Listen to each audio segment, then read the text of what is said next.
Shalom, family. Glory be to God and blessed be the Lamb. I missed you as you have missed me, but things have been tedious. I live in a, for lack of a better word, an environment, not my house necessarily, that impedes. I mean, it impedes any ounce of good work one would ever do. It, it seeks to block it, stop it, slow it down. So until the quote unquote environment changes, a well conditioned, cultivated battlefield, because I'm going to get there first before you. With think of that. Think of the previous statements as a preliminary matter. Now, a good morning, Mississippi. Good morning, Mississippi. In fact, good morning, Texas, Alabama, Louisiana, North Carolina, Kentucky, Virginia, South Carolina. Have I left anything out? All you slave states. All you slave states. I'm sure I left some out. Racism ran up the southeast coast to the neighboring states that would to their west. So I'm sure I left some of you racist fucks out. You know, good people of Mississippi, let's come to some grips. And in fact, the good people of the South, slavery never ended here. The plantation never ended. The master class, I'll be nice, the slaveholding class has plantation in redux. It never stopped. Everything except the whip. Everything except the whip and the open rape.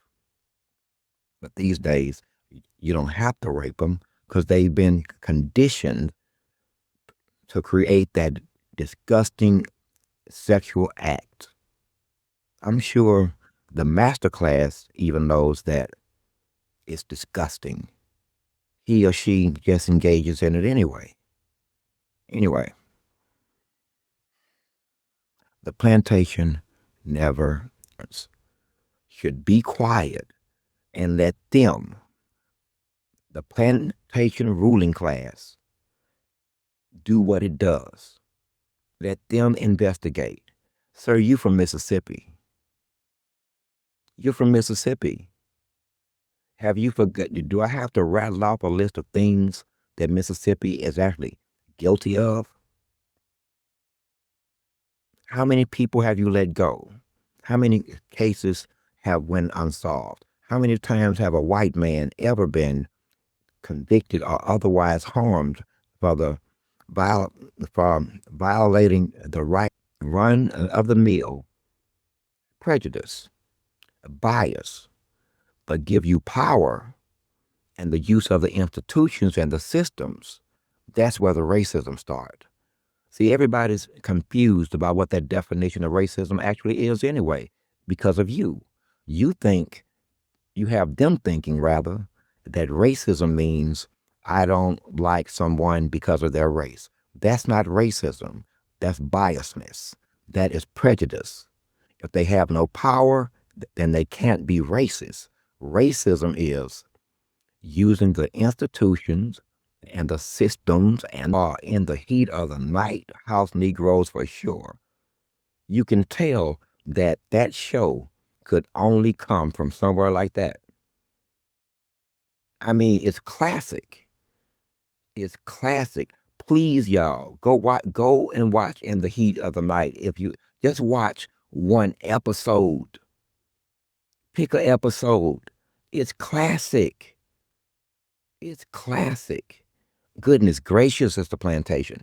You have the racist white man who will accept the blackest of the blackest Negro that don't look like he worked, I mean, in terms of Mississippi.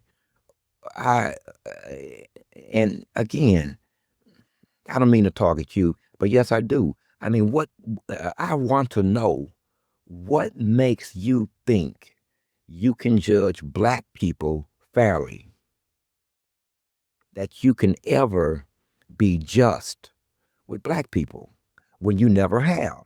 I want to know what is in you that makes you think that you can lead us politically, represent us politically, have an all white civil rights division. We already know. But now I can see why whatever you were making that statement to would hate you, not just you, but your children and your fathers and your grandfathers. That is the normal response to what you've done. Fear, trepidation, and hate. Why don't you see that? Why can't you see it? I wish I could knock on some wood or your skull right now. Why can't you see? Don't understand. Yes, we do understand. We understand so much that we've come to the conclusion that we must separate. We must, or go to war. Over the last few months, I've become more and more vitriolic when it comes to white people, like actually saying white boy, things like that. I used to didn't do that, but that's because you are driving shit toward war. You're openly saying that we're gonna do you this way, and you shouldn't do anything about it, like we're a part of your psychology. See it in how they interact with each other. They are mentally, psychologically, and emotionally and willfully subservient to white sensibilities. It doesn't matter if they're right or if they're wrong. And that is what is conditioned the plantation class to remain in the learned behavior. They keep saying genetic. Don't do that. No, trust me, it ain't genetic.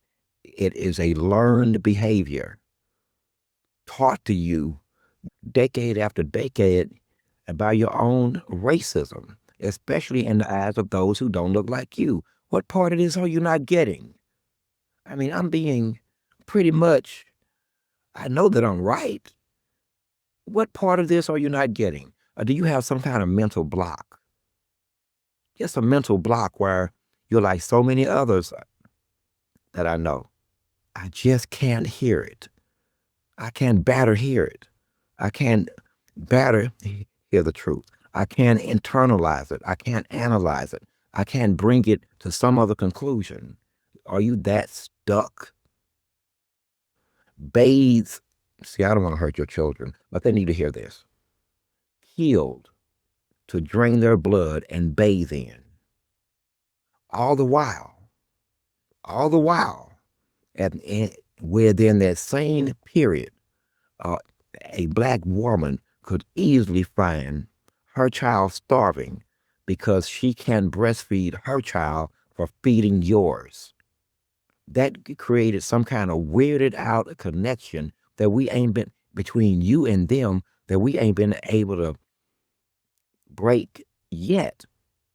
Imagine this. A white little kid right now, you're teaching your children. Right now. Who couldn't decide that I'm not going to teach my child that? Who couldn't do that in 50, 60, 70, 80, 5, 6 generations? Who could not do that? What ails you ain't genetics. What ails you, sir, is spiritual. And like everything else, you can't overcome it. It's worse than drugs. It's worse than any dope. Believe that. It's worse than any alcohol. Way worse. And sometimes you have been handicapped. You're talking to someone who have 169 IQ, who who who has scored in the upper percentile of all 3 IQ tests. You're talking to someone who have been offered an invitation to join Mensa, an, organ, an, an organization of nothing but geniuses. But I digress. Please make me understand. I'm trying to understand because I don't want to hurt you. I feel like if I understand you, then I can help you. But you don't have an answer. You would never answer that because you know the answer on his face. You know the answer. You know the right answer on his face. But the pathology won't let you internalize it or say it. Maybe you, I don't know, but I need to understand you. This is like your last bite at the apple, okay? This is like your last bite at the apple up and down that southeast coast. How many more of us have to die? Like all of a sudden, or we kill you. That's what zero sum is, sir. That's what zero sum is. And I begged and pleaded that you not make it a zero sum game. I did that for 2 years using those exact same words. You don't want to make this a zero sum game. And you did it anyway because of the pathology of racism that lives within you. You can't seem to overcome it. And maybe you should just stop having children a while. Maybe you should lower your birth rates even more. Maybe the curse, maybe the spell in Black life and an authoritative position, considering the history you have shown for almost 500 years. I just want to know. I want to know because I want to understand you. Currently, all I can see is racism, not not biasness, not prejudice. It's racism because you won't let power go either. Even if you have to cheat, even if you have to rig elections, you pass laws that you couldn't give someone standing in the hot sun. What would be your answer? If you're being honest with yourself, you know that it simply can be done. It can be done. And I know that you understand this because you get crazy whenever there's a situation like a Nolan Well situation where everything is coming out. But sir, let's be clear. You've always done this in Mississippi. Always. When have you not done this? When have white people not killed black people for or as a singularity? It's a curse that's gonna kill you and your offspring and your future offspring. What part of this are you not getting? It's obvious. It's obvious. And you spread this pathology all over the world. The entire world has been affected by your cultural, personal ideologies driven by your racial pathology. Now, see, this is why they shouldn't let black people read books, because they get taught somewhere. I keep saying, really, this your last bite at the apple. We've come to the conclusion that we are going to separate the good white people from you and then kill you. Separate the good white people from you and then try to kill every last one of you. You do understand that, right? You do understand that, right? And win, lose, or draw, you'll still be dead. Everything about this country will be erased shortly thereafterwards. And that's our understanding.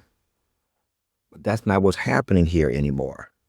As you systematically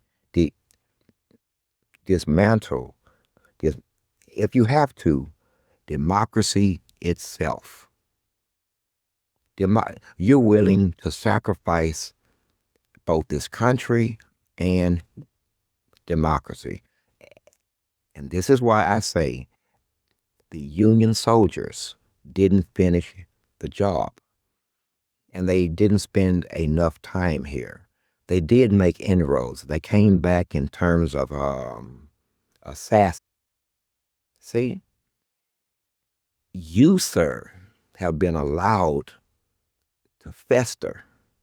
You are a danger to this country itself at this point, a danger to this country. The Confederacy is never going to rise again. So stop being nostalgic with stupid shit like make America great again. When has America been great? Since its inception. Tell me. Did you have a Gilded Age or something? Did you have a puritanical period? When did it become great? When? Or mint julep over ice, of course, because it's a hot day as you watch the slaves tarry in the fields, picking tobacco, sugarcane, and cotton in the great South here. Cotton was king. Cotton was king. And that's the only thing that you can be talking about. The only thing. And what was happening during that period?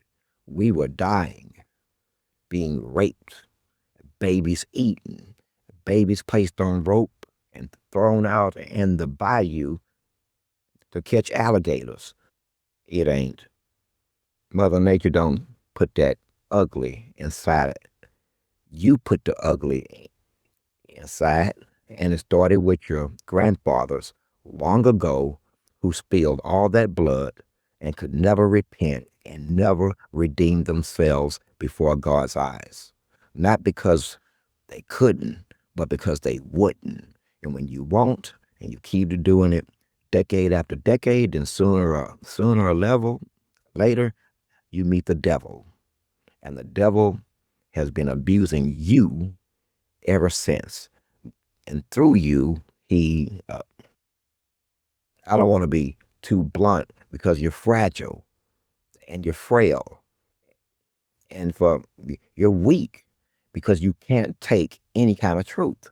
And that makes you frail and weak, illogical, unwilling to analyze and come to any kind of conclusion. Your racism has interfered with your cognitive abilities, actually. In a way, you're no longer acting. It's almost as if you're acting by instinct, just instinct, and that's just what it is. We have to accept the premise, and I don't mean for this to be about white folks because it ain't. It's two groups here. Just like I said, my people have been taught and conditioned to placate you and your sensibilities and your violence. That's why they never rise up and fight you back, and they never run either. It's the damnedest thing. What other animal on the planet can you kill and beat and they don't run away? They don't run away. Know that that thing is sick. There's something wrong with that person or that animal if it's acting against itself. Period. Period. Because survival is the first rule of life. It's survival.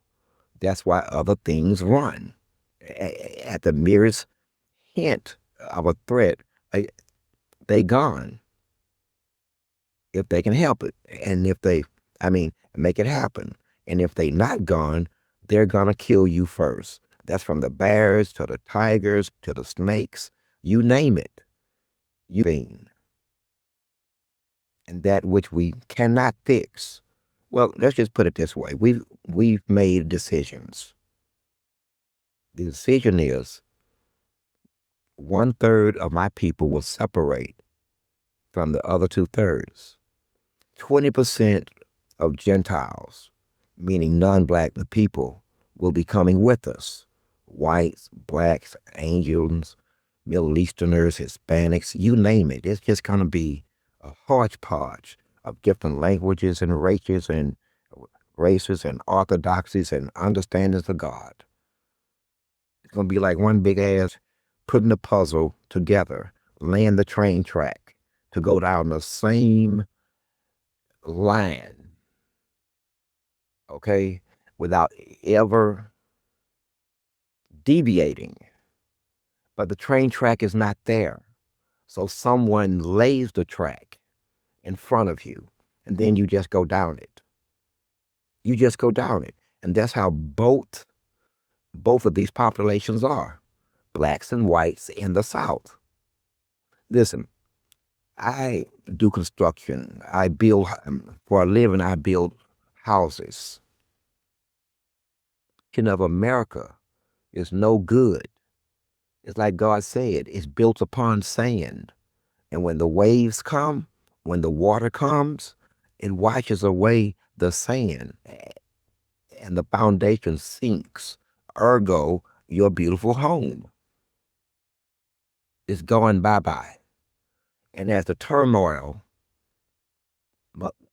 the destructive energy that the atmosphere is willing to return tit for tat, hoping that you get it, hoping that you just get it.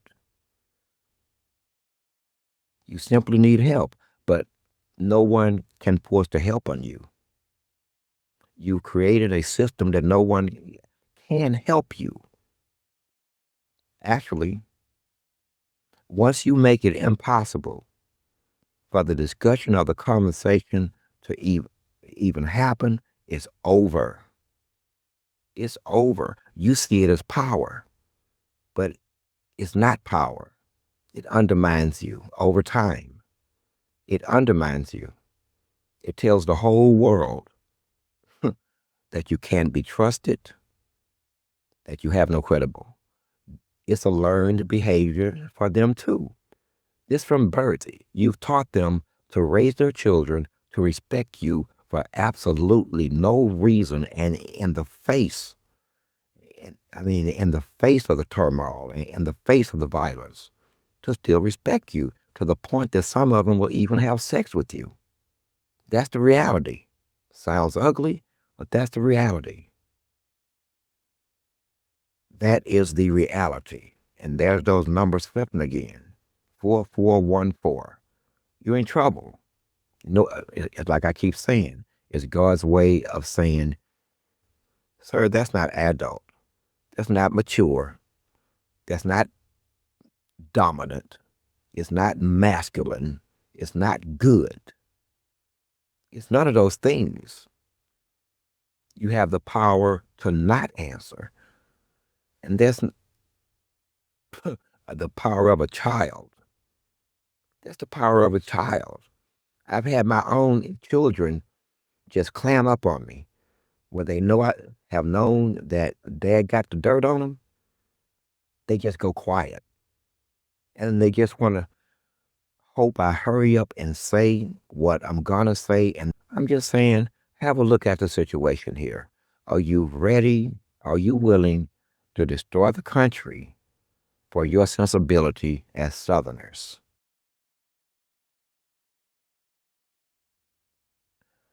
Take your time thinking about that. You should take your time. Let that sink in, because that's what's going to happen here. That's what's going to happen. We haven't even begun the political attack on your Southern politicians. We ain't even started that yet. So and that's going to be bad, real bad. I am one.